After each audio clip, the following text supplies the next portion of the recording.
এখানে কোনো সাম্প্রদায়িক সরকার চলবে না। এখানে আমরা কুর্মি মালি জলা আনসারি মুসলমান আমরা সবাই একসঙ্গে বসবাস করি। আমরা এখানে আদিবাসী, আমরা এখানে সান অফ সয়েল, আমরা এখানে ভূমিপুত্র। যেমনি স্বাধীনতার আগে চুয়াড় বিদ্রোহ হয়েছিল বন্ধু, সেই চুয়াড় বিদ্রোহের প্রথম শহীদ রঘুনাথ মাহাতো ডাক দিয়েছিল আবুয়া দিশম আবুয়া রাজ দূর ভাগাও ব্রিটিশ রাজ। তেমনি এখন আমাদের অজিত মাহাতো ডাক দিয়েছে, হিত বিতাররা ডাক দিয়েছে, জঙ্গলমহলের আদিবাসী মানুষরা ডাক দিয়েছে আপনা গাও আপনা রাজ দূর খেতাও পাহাড়ি রাজ।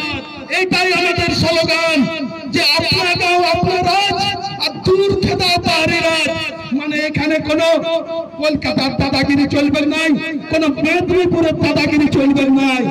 এখানে জেলার চাকরি জেলার ছেলে পাবে।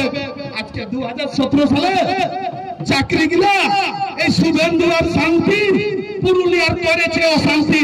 আপনাদের খেয়াল নাই আজকে ওরা ভোটে দাঁড়িয়েছে বেকার যুবকের মুখে মাটি ঢুকান দিয়েছে।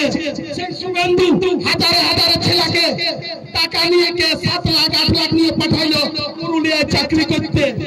1 বছর করলো না করলো আর ফেরত নিয়ে আইন গেল।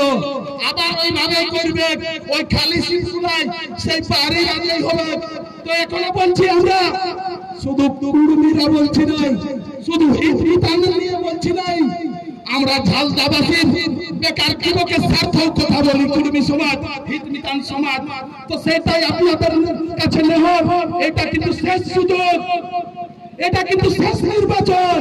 এইবারে কিন্তু পুরুলিয়ালে আমরাকে এই বালতি চাপে ভোট দিয়ে বিপুল ভোট দিয়ে অজিত মাহাতোকে জিতাই দিল্লির মসনদে পাঠাতে হবে। সেটাই আমার শেষ জোহার। যাই হোক কৃষ্ণপদ দাকে আমি ডাকি না।